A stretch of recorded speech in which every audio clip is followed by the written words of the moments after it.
आजकल हमारा जो स्थिति है वो स्थिति बहुत ही खराब है। फिर भी इस तरह के स्थिति में भी हम लोगों ने हमारा जो कार्य है वो कार्य को सही प्रारूप से, सही ढंग से हम लोगों ने कर रहे हैं। ऐसे कैसे कर रहे हैं आप लोगों को मालूम है क्या? देखिए, ऐसे सिचुएशंस में कुछ लोग बहुत पैनिक हो जाते हैं, कुछ लोग डर जाते हैं, कुछ लोग डरते भी नहीं हैं और कुछ लोग इसी समय को क्या करते हैं, एनकैश कर लेते हैं। इस समय को एनकैश कर लेते हैं। वो कैसे? मैं आप लोगों को एक छोटी सी घटना, वो जो जब मैं बचपन में देख चुकी हूँ, उस घटना को मैं आप लोगों के सामने बताने जा रही हूँ। जब मैं 6वीं कक्षा में पढ़ रही थी तब एक लड़की, पता नहीं वो कहाँ से, कौन से गांव से आई है, हमको नहीं मालूम है, लेकिन तभी उन्होंने एक छोटा सा कमरा लेकर खुद खाना बनाते हुए वो पढ़ लेती थी। और वो रोज सुबह 9 बजे से पहले ही पाठशाला आ जाती थी और कक्षा में बैठकर पढ़ना शुरू कर देती थी। उसका जो भी अधूरा कार्य है वहीं बैठकर करती थी। हमको समझ में नहीं आता है कि ये लड़की क्यों ऐसे कर रही है। फिर भी हम लोग क्या करते थे मालूम है? वो लड़की को देख के हंस लेते थे, लेकिन वो लड़की कुछ नहीं बोलती थी, अपने काम कर लेती थी और आराम से जब घंटी बजती है प्रार्थना सभा के तो तुरंत अपने बैग पूरा जहाँ पे रखना है वहाँ पे रखती थी और आकर अपने कक्षा के जो पंक्ति है पंक्ति में खड़े हो जाती थी। हम लोग क्या करते थे? आते थे, बैग पूरा उधर फेंक देते थे, खेलने चले जाते थे। जैसे ही घंटी बज गई हम लोग आते आते देर हो जाते थे और हम लोगों को पीटी मैडम से डांट खाना पड़ता था।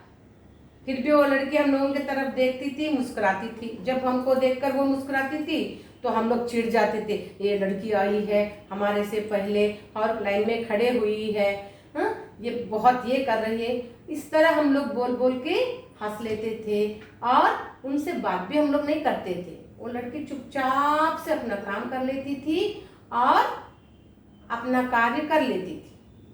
एक बार क्या हुआ, जो जिला स्तरीय कबड्डी प्रतियोगिता, स्टेट लेवल कंपटीशन हो रहे थे, तब हम लोगों ने सोचा चलो हम भी भाग लेंगे और इसमें हम लोग भाग लेकर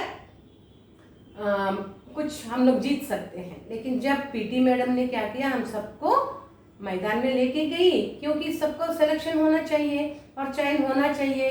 तो मैडम ने खड़े कर दी और सभी को बोली यहाँ से वहाँ तक भागो। हम तो भाग नहीं सके। कुछ बच्चे तो पहले ही बोल दिए मैडम हम नहीं भाग सकते। कुछ बच्चे बोले हम सांस नहीं रोक सकते, क्योंकि कबड्डी में सांस रोकना पड़ता है, रोक कर कबड्डी कबड्डी कबड्डी बोलना पड़ता है। तो मैडम ने 1-2 बच्चों को सेलेक्ट करी। उसके बाद उन्होंने जानबूझकर वो जो लड़की आकर ज्वाइन हुई थी हमारे स्कूल में, उसका नाम था भाग्या को बुलाई और बोली आप इसमें भाग ले सकती हो। वो लड़की तो थोड़ा डर गई थी, लेकिन फिर भी बोली हाँ मैडम, क्योंकि पीटी मैडम जो है उनको बहुत प्रोत्साहित किए थे, नहीं तुम कर सकती हो, आ जाओ। तो वो आ गई है। वो आकर सांस भरकर जब कबड्डी कबड्डी कबड्डी बोलने लगी, हम सब लोग दंग रह गए। उसका वो जो क्या बोलते हैं, वो जो झील उनमें है और वो बोलने की तरीका और वो ढंग सब देख के हम एकदम दंग रह गए। और उसके बाद सिलेक्शन हो गया। मैडम ने पूरा लिस्ट बना दी। फिर वो जो प्रतियोगिता थी 10 दिन के बाद होने वाले थे। इस बीच में हम लोग हंसते थे, अरे ये लड़की क्या है, ये क्या कर सकती है, इस तरह हम लोग सोचते थे। लेकिन फिर भी उसका जो लिखने का ढंग, आके बैठ के पढ़ने का ढंग, ये सब इतना बढ़िया रहता था। फिर भी हम लोग उसको अपनाते नहीं थे, क्योंकि वो हमारे साथ मिलती जुलती नहीं थी। और वो लड़की भी ये सोचती थी कि अरे मैं ये बच्चों के लायक नहीं हूँ, मैं गांव से आई हूँ। फिर भी वो लड़की ने एक लक्ष्य को रख ली है मन में, कुछ भी होने दो, ये जो मेरे दोस्त लोग हैं मेरे साथ बात नहीं करे तो भी चलेगा, लेकिन मैं जिस कार्य से, जिस काम से मैं यहाँ पे आकर पढ़ना शुरू करी उसको मैं हासिल करूँगी। और हम लोगों का और एक बात बहुत अजूबा लगता था। वो लड़की क्या करती थी, जो भी नोटबुक्स में पुराने नोटबुक में से पूरे पेपर्स लेकर एक छोटा सा नोटबुक बना लेती थी और बना के उसमें पहले पेंसिल से मैथ्स करती थी। हम लोग उसको भी देख के हंसते थे, अरे ये लड़की एक बुक भी नहीं खरीद सकती क्या, क्यों ऐसे कर रही है। फिर भी वो लड़की हमारे हंसी मजाक को झेलते हुए कुछ नहीं बोलती थी, अपने काम आप आराम से कर लेती थी।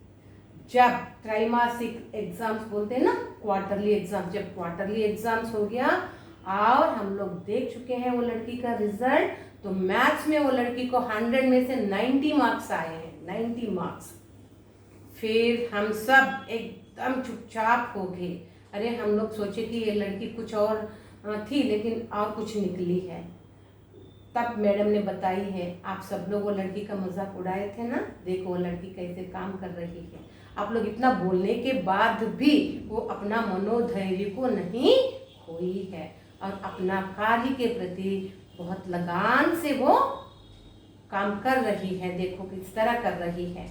फिर क्वार्टरली एग्जाम्स होने के बाद तब पता चला वो लड़की मैथ्स करने में माहिर है। उसके बाद फिर पहले कबड्डी प्रतियोगिता में उसको वो सेलेक्ट हुई थी और उसका भी डेट्स आ गए थे। हम लोगों को मैडम ने एक नलगोंडा डिस्ट्रिक्ट में खोदाड़ करके एक गांव है, वहाँ पे लेकर गई है।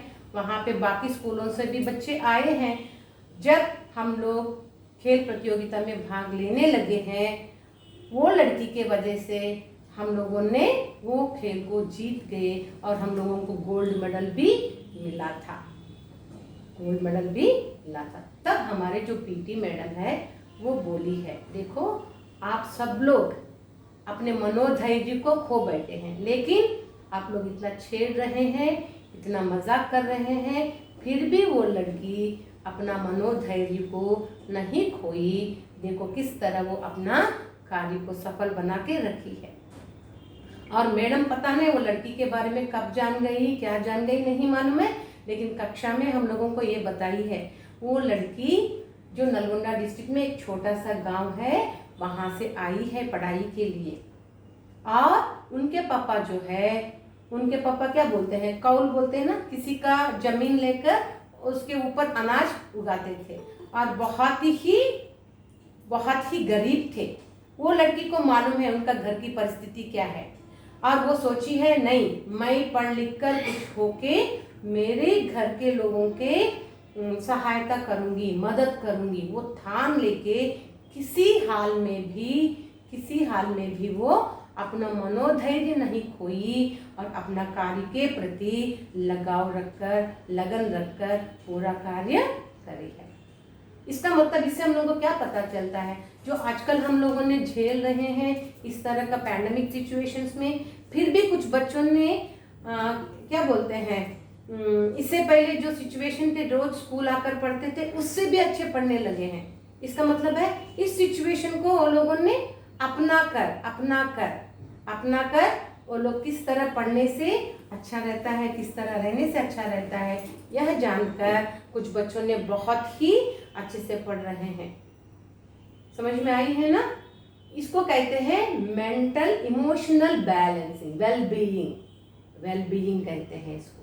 हमारे जो मेंटल, इसका मतलब है मानसिक स्थिति को हम लोगों ने कभी भी खराब नहीं कर लेना चाहिए, उसको बिगड़ाना नहीं चाहिए।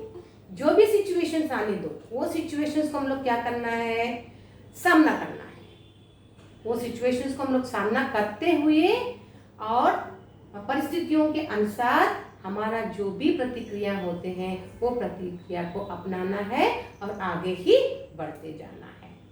मैं स्वयं उस लड़की को मेरे आंखों से देखी हूँ और वो 10th तक पढ़ के फिर उसके बाद इंटरमीडिएट बोलते थे, इंटरमीडिएट और डिग्री भी नहीं करी है, वो तुरंत क्या करी है, वो थोड़ा सा क्या बोलते हैं, हाइट वेट भी अच्छी थी, तो कांस्टेबल के जो एग्जाम्स होते हैं उसमें लिखी है और पास हुई है और वही वो कांस्टेबल के रूप में जॉब में ज्वाइन हुई है और अपने परिवार के लिए वो एक अच्छा सा सहारा बनकर खड़ी हो गई है।